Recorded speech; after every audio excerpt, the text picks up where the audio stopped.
why your life is exactly where it is, and the brutal truth about changing it. Let's get brutally honest for a second. Most people have no idea why their life looks the way it does.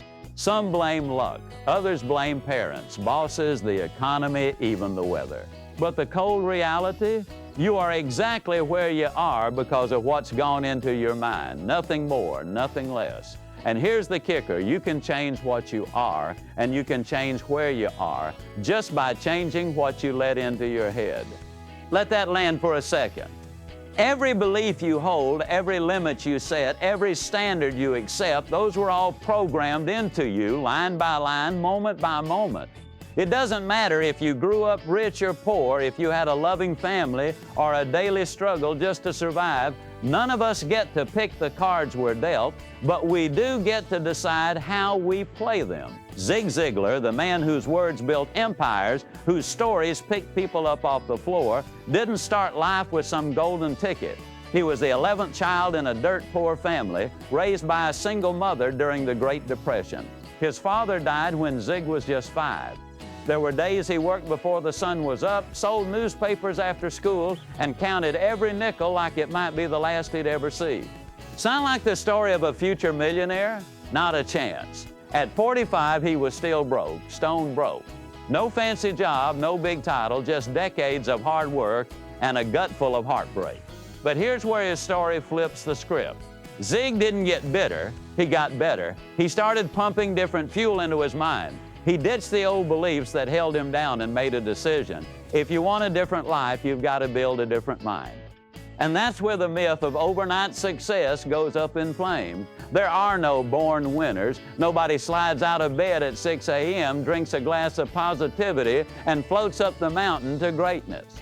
That's not real life. That's Instagram highlight reels. The truth is gritty, raw, and sometimes ugly, but it's also simple. What goes into your mind over days, weeks, years, that's what you become. Now ask yourself, what are you feeding your mind right now? Are you scrolling past your dreams, soaking in excuses, or letting someone else's failure infect your own possibilities? Or are you choosing to fill your head with the raw stuff of winners, stories of grit, principles of growth, voices that challenge you to be more? Every day you're training your brain for something. The question is, what? Tonight we're tearing down the pretty lies and getting to the truth. This isn't about motivation that fades after breakfast. This is about rewiring yourself at the core. Because if a man can crawl out of poverty, loss, and dead ends and rebuild his future from the ground up, so can you. But only if you're ready to own the process. Most people won't. They'll hear the words, maybe nod, and then go back to their old habits. They'll scroll, they'll sigh, and nothing changes. But if you're still listening, maybe you're the kind of person who actually does something. Maybe you're the kind who isn't afraid to admit, I'm here because of what's gone into my mind, but I'm done letting my past call the shots. Ready? Let's go deeper. Section 1, you are what goes into your mind. Let's pull no punches here. This isn't just motivational fluff. It's the hard truth most people run from their whole lives. Your mind is the operating system, and every single thing you allow in, every headline, every angry voice, every little voice in your head that says you can't, it's all code. Most people walk around running software they didn't choose and don't even realize is crashing their system. Zig Ziglar knew what it meant to struggle.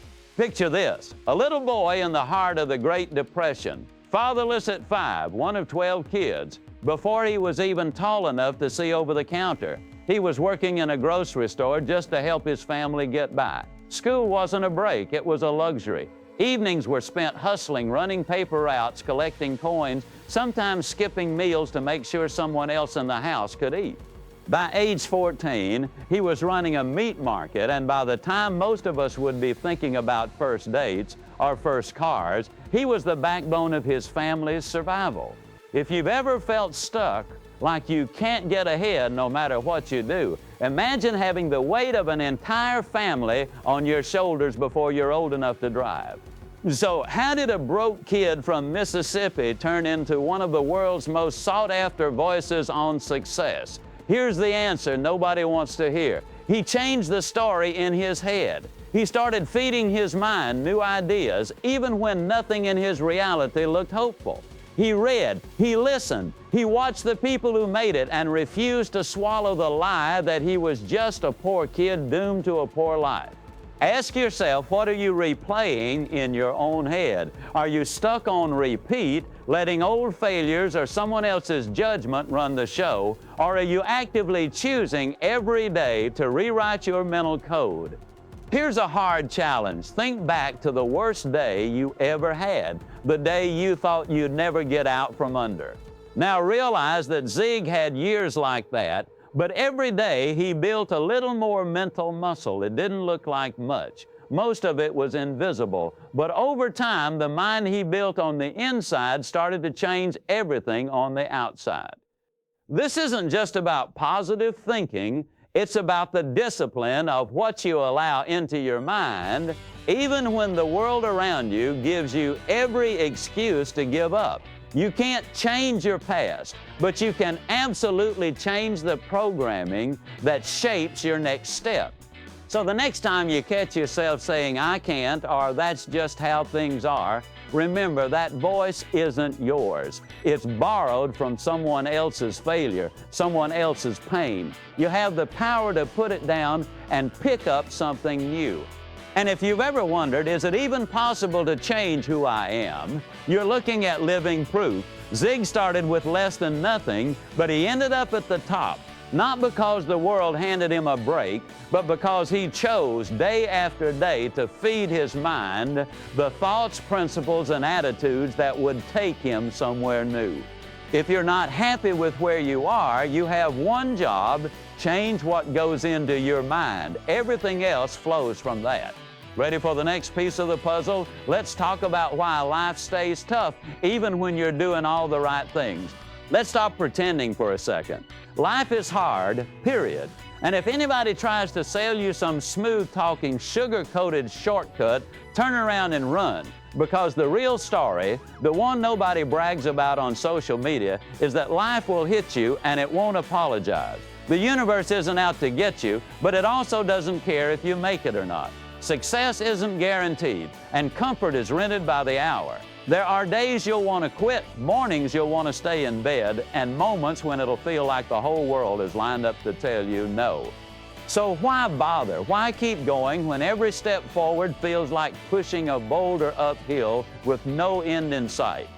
Because tough times don't last, but tough people do. And here's the secret Zig Ziglar discovered the hard way.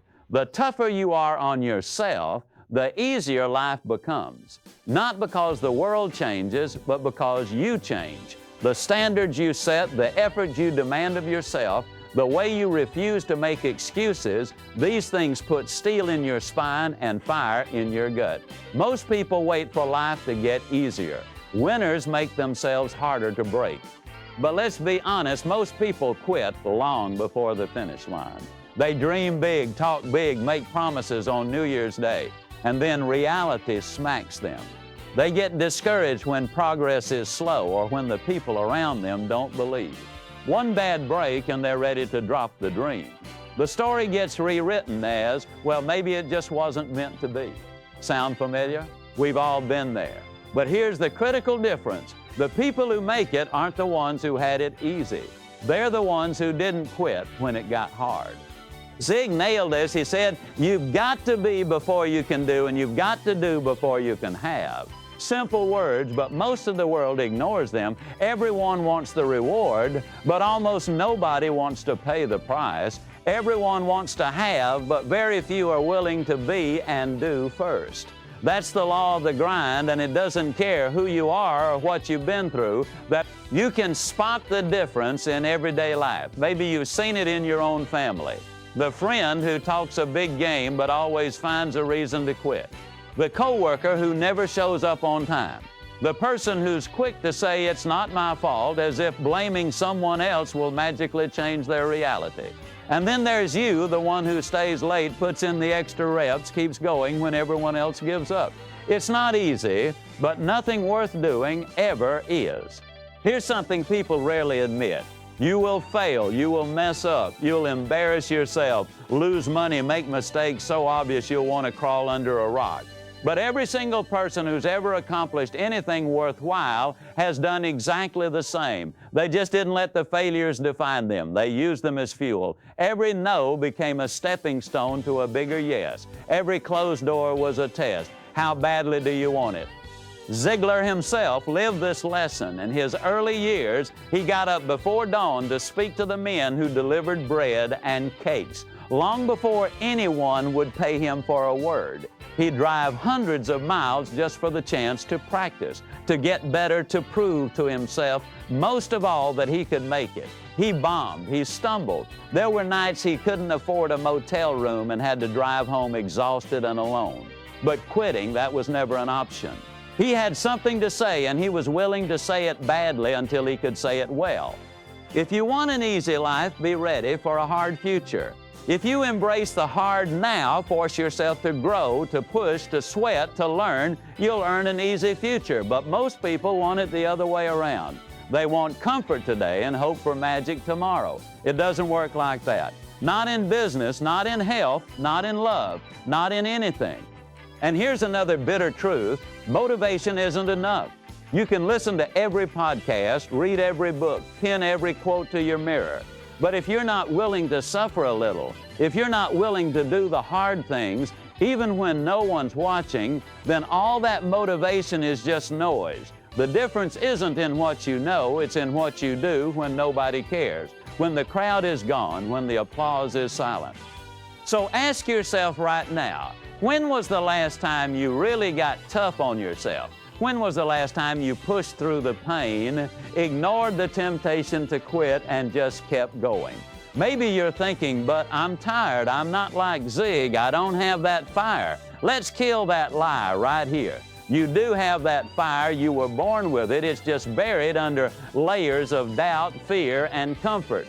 Let's break it down even more. The people who rise to the top aren't born lucky or gifted. They just keep moving forward when everyone else sits down. They make a habit of showing up, of outworking their excuses, of demanding more from themselves. And every time they get knocked down, they get back up a little stronger. That's how you build resilience. That's how you toughen up. And the beautiful, brutal reality is this. You can start today. You don't need permission. You don't need perfect circumstances. You just need to make a choice, a real, burning, no matter what decision. The world won't hand you an easy path, but you can become someone who doesn't need one. So the next time life gets tough, and it will, remember, tough times don't last. Tough people do. And the only way to become one of them is to start being tough on yourself. Right now, in the small choices, every single day. But hold up, there's another piece to this puzzle. If you think grit is enough on its own, think again. The world's most successful people don't just grind for themselves. There's a paradox at the heart of every real success story, and it's the opposite of selfishness. Let's talk about why helping others might just be the most powerful move you'll ever make. Let's flip the script for a second, because if you've been taught that success is a solo climb to the top, a dog-eat-dog world where you take what's yours and leave the rest behind, you've been lied to. The real secret, the one almost every major achiever will whisper if you catch them off camera, is this. You can have everything in life you want if you'll just help enough other people get what they want. Sounds backwards, right? Maybe even corny. But dig into any real story of wealth, power, or meaning, and you'll see the same pattern. Nobody makes it alone. It's the paradox at the heart of every lasting success. Zig Ziglar didn't become a legend by stepping on people. He built his career and his fortune by lifting others up. In the rough and tumble world of sales and business, he didn't just close deals, he opened doors for others. He didn't hoard what he knew, he gave it away, sometimes for free when no one else was listening. And here's the wild part, the more he poured into others, the more he got back. There's a reason this runs counter to what most people believe. Popular culture screams, "Get yours first." The news, social media, and even our broken educational system push the idea that you need to win at all costs, that there's not enough to go around, and that every stranger is a rival. But history disagrees. Think about the biggest success stories, whether in business, sports, or even politics. They're never about the lone wolf who takes everything and leaves a wasteland behind. The world remembers and rewards the people who elevate the crowd, who bring others with them.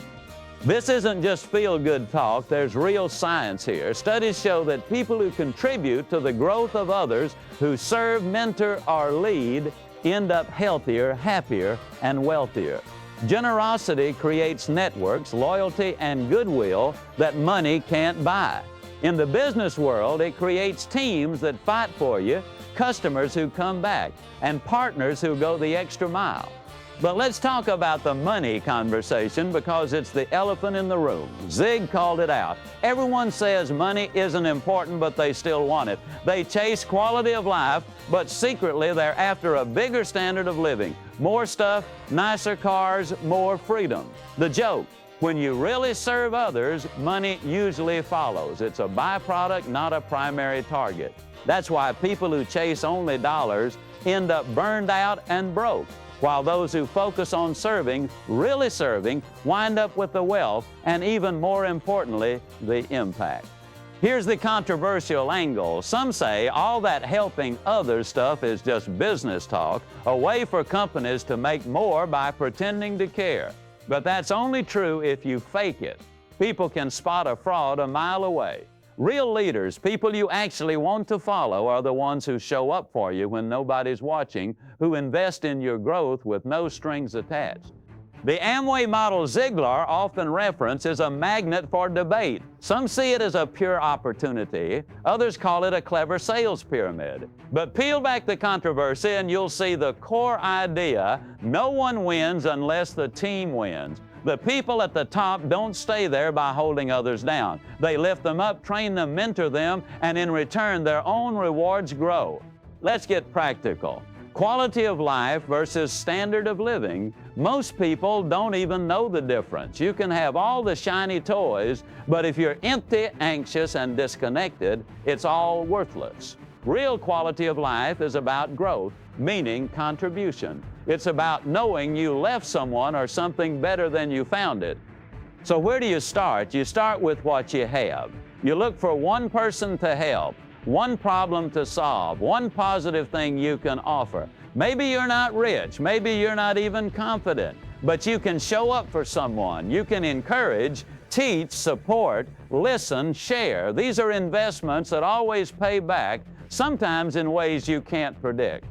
And here's the part most people miss. Helping others isn't about being a saint, it's about being smart. When you make it your mission to lift the people around you, you create a world where your own success becomes inevitable. Because when you help enough people get what they want, you build an army of supporters, fans, and allies who are invested in your success.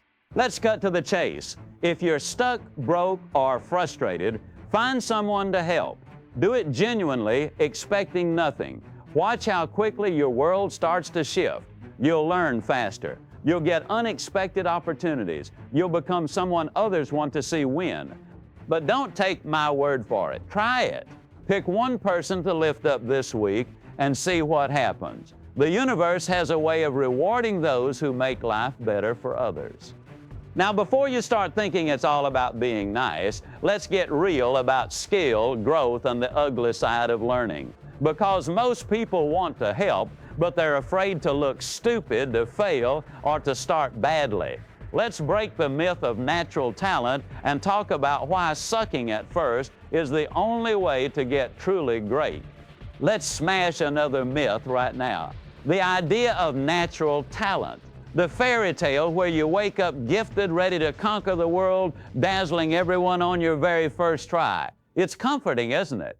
It's the lie people tell themselves to explain why someone else is great and they're just average. She was born with it. He just has that spark. Sure, some people have advantages, but ask anyone who's mastered anything and they'll tell you the real secret is staying in the game long enough to get good. Not one champion on earth started out that way. Here's the real story. You want to win. Get ready to be terrible at first. You want to build a business, learn a skill, change your body, become a leader. You're going to fail, stumble, and mess it up. You will be awkward, embarrassed, maybe even laughed at. That's not failure, that's tuition. That's the down payment for greatness. Zig Ziglar told it straight. In his early years, he didn't get paid to speak. In fact, he sometimes paid out of his own pocket just to have the chance. He drove hours at night on his own dime just to practice. He spoke to empty chairs, tired drivers, half-asleep clubs, and sometimes, no lie, people who wished he'd just go home. He bombed, he flopped, he walked out of rooms feeling like a failure. But he kept going, because anything worth doing, as his friend Steve Brown said, is worth doing poorly until you can do it well. Think about that, worth doing poorly. In a world obsessed with perfection, it almost sounds insane, but it's the ultimate freedom. The first time you drew a circle, it looked like a potato. The first speech you gave, your knees knocked and your voice shook.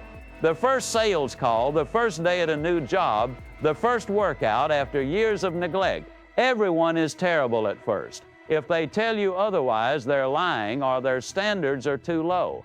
The world never sees the years in the shadows, the practice, the repetition, the endless try again. They only see the end result, the smooth talker, the confident leader, the polished professional. And then they point and say, must be nice, must be easy for him. No, it's not easy, it's earned.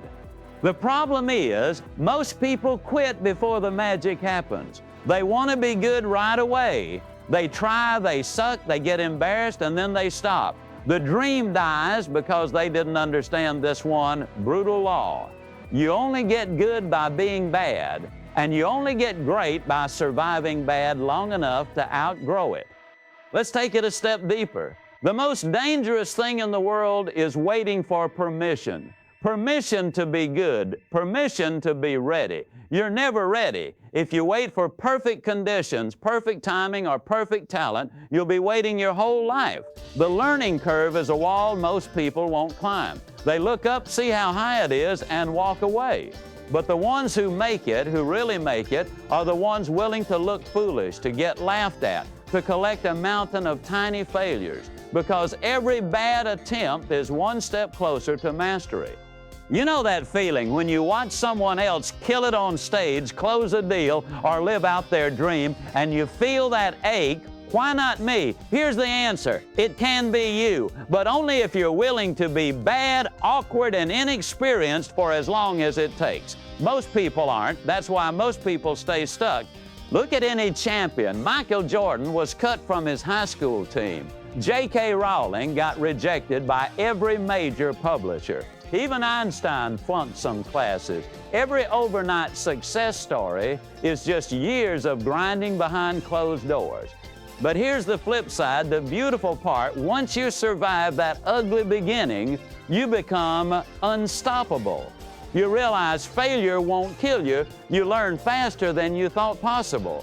Every embarrassing mistake becomes a badge of honor, a lesson you paid for with sweat and courage. Now, this isn't about being reckless or ignoring feedback. You still have to learn, adapt, study the greats, and push yourself. But you'll never shortcut the process by wishing for easy. The key is to keep showing up over and over with humility and hunger. It's time to reframe bad. Being bad isn't a verdict, it's the price of admission. It's a sign you're in the game. The only real failure is quitting before you improve.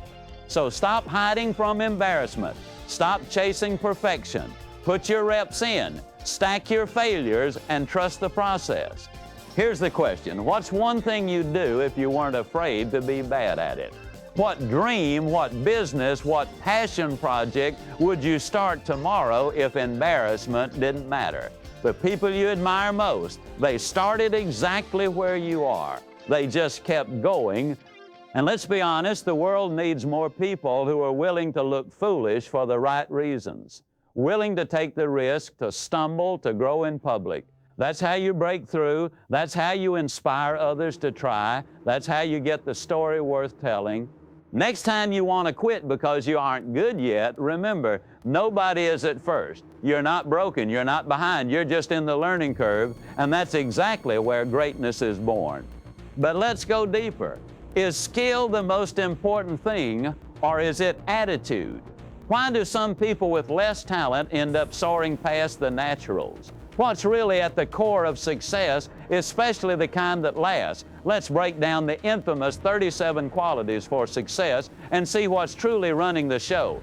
Let's get to the core of what separates the people who just get by from the ones who blow past every limit. It's not what you think.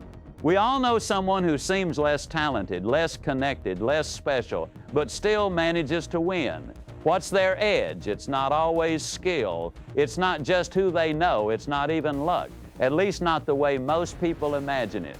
Time and again, the thing that tips the scales is attitude.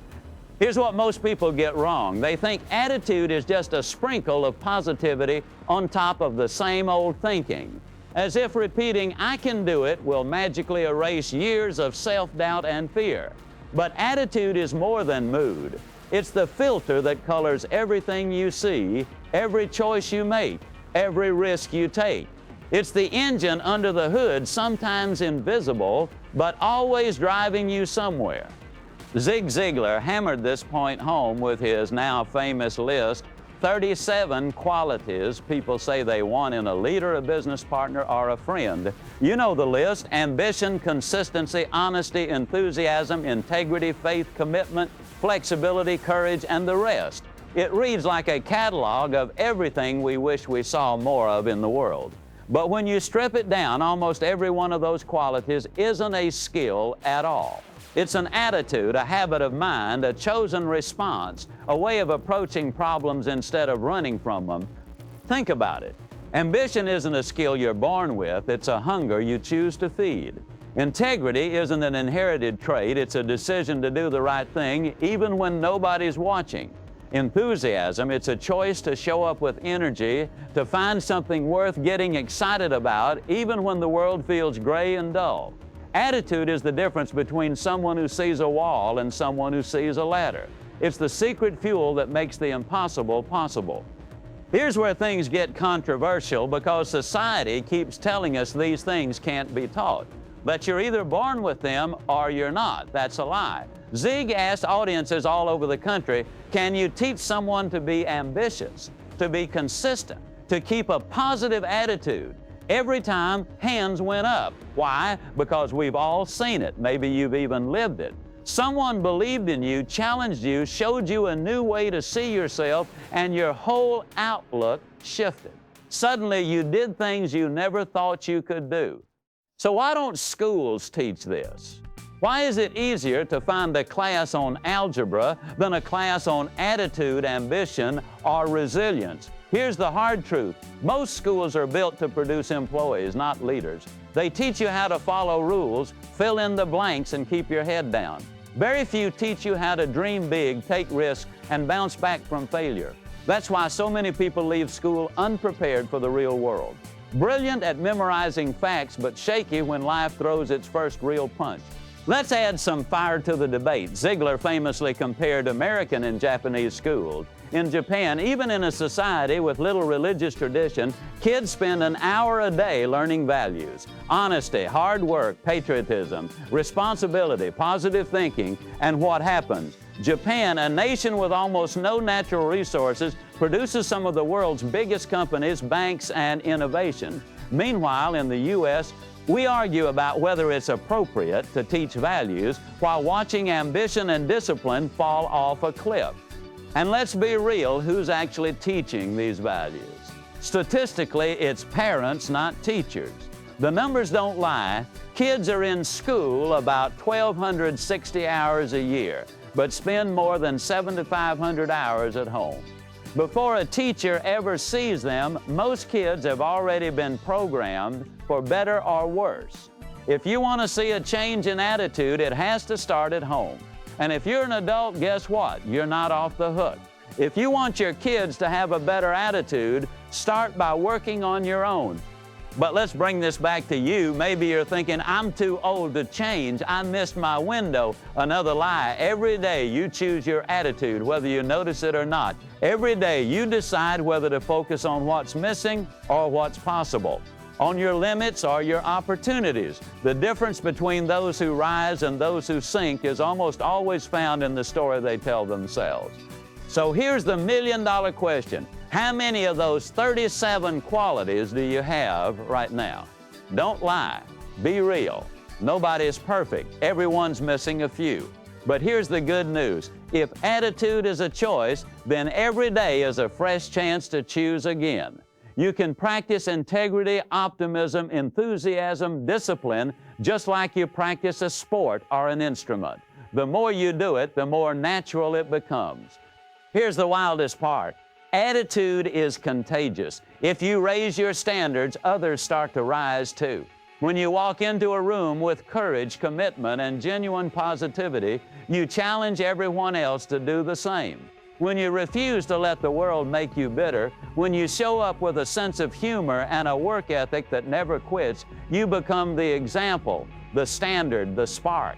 Don't believe the lie that you're stuck. Attitude is everything, not because it makes life easy, but because it gives you the strength to handle anything life throws at you. And that brings up a tougher question. Can you really teach all of this? Or is there a limit to how much a person can change? Can attitude, discipline, and all the rest be trained, or are we just selling hope to the hopeless? Let's break down what's truly teachable and what it takes to actually change your life for real. It's the debate that splits every self-help book club, every late-night talk show, every parent-teacher conference. Can you really teach success? Is it possible to program ambition, discipline, and grit into someone, or are these just gifts handed out at birth with the rest of us left to watch from the sidelines? Let's get something straight. The born winner myth is just another excuse. Sure, some people grow up in the right environment with a family that models hard work and a community that expects excellence. But even then, the advantage only goes so far. What about the rest of us, the ones who didn't have millionaire mentors or parents who read motivational books over breakfast? The truth is, success isn't genetic. It's built, not born. And that's the most hopeful, terrifying fact of all. Zig Ziglar knew it firsthand. He didn't just spout slogans, he lived the grind. He saw how people from every walk of life, poor, rich, educated, barely scraping by, could change their trajectory if they changed their mindset. He also saw how plenty of talented people crashed and burned because they never bothered to learn the basics: perseverance, humility, hunger. So how do you actually teach success? It starts with environment, not just classrooms and lectures, but the spaces where people live, work, and hang out. Remember those numbers from earlier? Kids spend less than 15% of their waking hours in school. The rest is home turf. That means if you're a parent, the ball is in your court. And if you're an adult who missed out the first time, you're not doomed. You just need to start curating your environment. Here's what's wild. Science backs this up. Studies show that by the age of 5, 80% of your core personality, the blueprint for your adult self, is already formed. 60% of your working vocabulary is set by the age of 3. Does that mean it's over if you're already grown? Not even close. It just means you have to work a little harder to override the old software and install the new. And it can be done, maybe not overnight, but definitely over time. You don't need to be a child prodigy, you just need to start where you are with what you have. Want to be more disciplined? Set alarms, create rituals, track your habits. Want to be more optimistic? Start a gratitude list. Want to build resilience? Do something that scares you even a little. Every day, every quality you admire in someone else can be practiced until it becomes part of you. But let's get brutally honest, not everyone wants to change. It's easier to blame genetics, society, or your upbringing. Growth is uncomfortable. Most people would rather complain about the hand they were dealt than reshuffle the deck.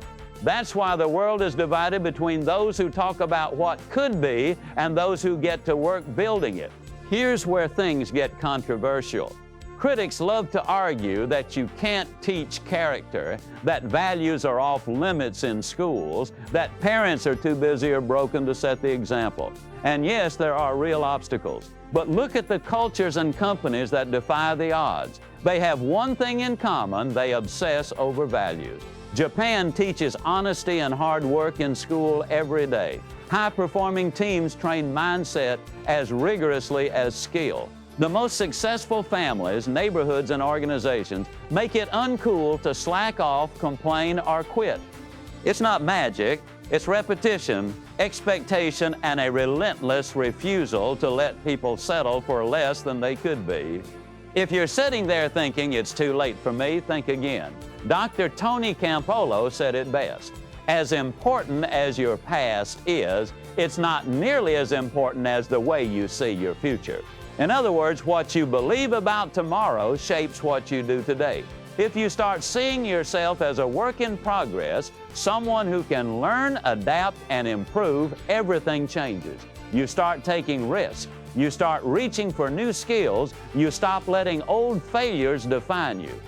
And here's the ultimate game changer: success is contagious. When you raise your standards and start showing up differently, people notice. Your energy, your attitude, your actions, they all ripple out and challenge others to rise with you. It doesn't matter where you started, it only matters where you're willing to go next.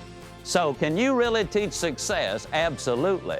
But it won't happen by accident, and it won't happen for people who are waiting for permission. It happens for those who decide today to start learning, to start practicing, and to start becoming the kind of person who turns potential into results.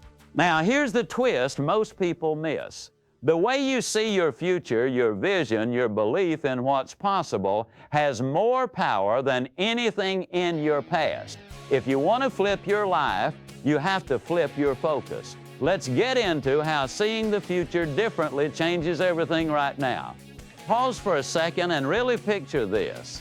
What if the most important thing about your life isn't where you came from or even what you know, but how you see your future? What if the most unstoppable power on earth isn't talent, luck, or who your parents were, but the size and clarity of your vision for what comes next? That's the real switch most people never flip. They live in the rearview mirror, haunted by what happened, trapped by their worst day, or limited by what someone else said was possible. But Zig Ziglar and a long list of other top performers, visionaries, and change makers found the greatest breakthrough hiding in plain sight. If there's faith in your future, there's power in your present. Let's break that down, because it isn't just a catchy phrase, it's the cheat code for growth. The moment you start to believe that tomorrow can be better than today, you light a fire under everything you do now. Suddenly, each setback looks smaller. Each risk feels more worth it. The little voice that used to say, "Why bother?" gets drowned out by a new relentless "let's go." You don't need a perfect past to have an epic future. Dr. Tony Campolo nailed it. As important as your past is, it's not nearly as important as the way you see your future. Your story doesn't end with trauma, mistakes, or the cards you were dealt. It's rewritten every day you choose to look forward instead of back. Let's talk examples. Think about Ziglar himself, born broke, lost his dad at 5, the very definition of unlucky. If anyone had a right to say it's too late for me, it was him. But he didn't let his childhood write his destiny. Instead, he locked onto a vision of who he could become, not just for himself, but for his family, his audience, his country. That vision became his compass. It got him out of bed before dawn. It made him show up again and again when nobody was watching or cheering. That's how you build real power, one day at a time. But this isn't just a Zig Ziglar story. Look around at people who've climbed out of impossible holes: poverty, addiction, violence, rejection. What do they all have in common? They stopped letting their history dictate their destiny. They grabbed hold of a vision for the future that was so bright, so real, so personal, that every excuse started to look weak by comparison. Here's the twist. Most people aren't held back by what happened to them. They're held back by what they expect to happen next. If your future looks bleak, your energy today dries up. You lose your reason to push. But if you plant even a tiny seed of hope, if you start to believe that your best days might actually be ahead, everything changes. Suddenly, you find energy, ideas, and resilience you didn't know you had. It's not always easy. The world will throw every reason at you to lower your expectations, to settle, to shrink your dreams until they fit the size of your current problems. Family, friends, even society will urge you to be realistic, to remember your failures, to stay in your lane. But here's a secret. Realistic is often just code for average. And average never changed the world or a single life. Want proof? Remember Jaime Escalante, the legendary teacher from Stand and Deliver. He walked into a school where the system had already written the kids off. Poor neighborhood, bad scores, drugs everywhere. But he believed those kids could beat the odds. He refused to see them through the lens of their past. He saw scholars, leaders, future winners. And because he saw it, they started to see it too. 18 of them went on to win college scholarships in a place where nobody expected them to finish high school. That's the power of vision. That's the power of seeing the future as something you can shape. Here's the real punchline. You can do this too. You don't have to accept anyone else's prediction for your life. Not your critics, not your family, not even your old self. You get to decide right now how you'll see the road ahead. Will you shrink to fit your scars, or will you expand to fit your potential? And don't get it twisted, vision isn't daydreaming. It's not about wishing or waiting. It's about setting a direction and then moving, inch by inch, even when the path is muddy. Vision creates discipline because every step forward becomes an investment in your future self. Faith in tomorrow transforms how you act today. It makes you take the call, finish the project, show up for the hard stuff. So ask yourself, how do you see your future right now? Do you picture more of the same, or do you see a version of yourself who is tougher, smarter, happier, and more powerful than you've ever been? That future doesn't just happen. It's claimed brick by people who decide to see what's possible and then act like it's possible every single day, ready for the next step. Let's talk about how this all comes together. How building a better you isn't just about you, it's about your family, your business, your country. It's about becoming the kind of person who changes the world from the inside out. Now it's time to bring it all together. All the stories, the science, the hard-won lessons, they mean nothing if you don't act. This is where talk ends and transformation begins. If you've stuck with this journey, you already know the rules. No more blaming your parents, your teachers, your boss, the government, or the economy. It's not about where you started, it's about what you're building now, and it starts always with you. Here's the harsh truth nobody wants to say out loud. You are the problem, but you're also the solution. The world doesn't owe you more ambition, better luck, or a secret shortcut. But it does hand you something far more powerful. The ability to change what goes into your mind, what comes out of your mouth, and what you do with your two hands every day. Zig Ziglar saw it play out 1,000 times. He met people who were stuck for decades, stone broke, overweight, angry, lonely, overlooked. And then he watched as those same people, sometimes late in life, decided to start the real work, changing themselves from the inside out. It never happened by accident, and it never happened overnight, but it happened one small step at a time. Let's get specific. If you want a better family, be the one who brings energy, discipline, and kindness home every night. If you want a better business, be the one who raises the bar, shows up early, and encourages others. If you want a better country, be the one who practices the values you wish everyone else had. The ripple effect is real. You change one habit, one word, one moment of anger or encouragement, and everything around you starts to shift. But don't get it twisted. Building a better you isn't about perfection, it's about progress. You will fail, you will lose your temper, make mistakes, forget your goals, or doubt your worth. That's normal. The difference is, from now on, you refuse to stay stuck. You forgive yourself, get back up and try again. That's the tough on yourself, easy on life mentality in action. And here's something that should both excite and terrify you. Everyone is watching.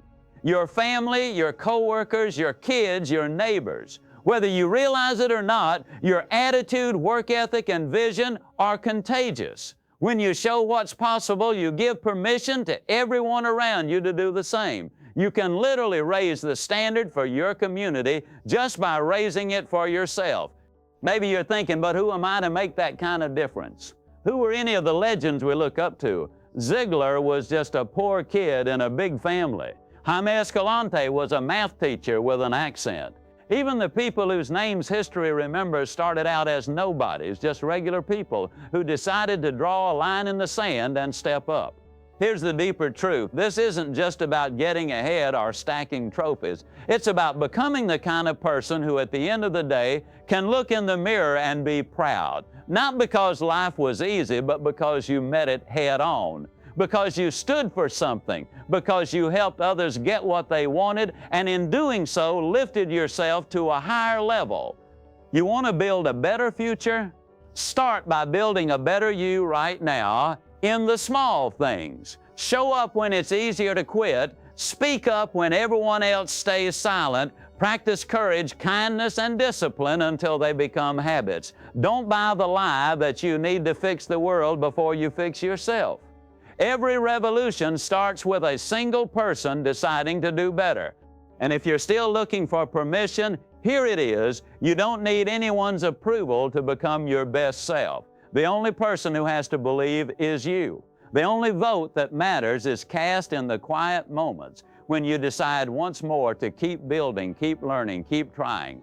Let's end on a question. If everyone in your family, your business, or your country was exactly like you, same work ethic, same attitude, same vision, would things get better or worse? Be honest. If you don't like the answer, you know where to start. Because you were born to win. You were built for growth, built for impact, built to leave things better than you found them. The world needs more people with vision, resilience, and a servant's heart. It needs you fully awake, fully committed, and fully alive. All that's left is to decide, will you settle for the world as it is, or will you become the spark that builds a future worth fighting for? Let's take a breath and be real. If you've made it this far, you already know the secret. There are no secrets, no hacks, no shortcuts, no hidden codes. There's just this: you are what you allow into your mind. You are what you do when nobody's watching. You are the sum of your choices, habits, and the story you choose to believe about yourself. When nobody's watching, when God God's about to throw somebody, when Jan Uderstully, Stark calls this an war, but the best news, none of that is set in stone. You're not trapped by your past. You're not doomed by where you started. Every day is a blank page. Every moment is a new vote for the person you want to become. That's not just motivational talk, that's reality. If Zig Ziglar, broke at 45, could rewrite his story and impact millions, why not you? If Jaime Escalante could lift a whole generation out of failure with belief and grit, what could you do if you stopped doubting, stopped waiting, and started moving?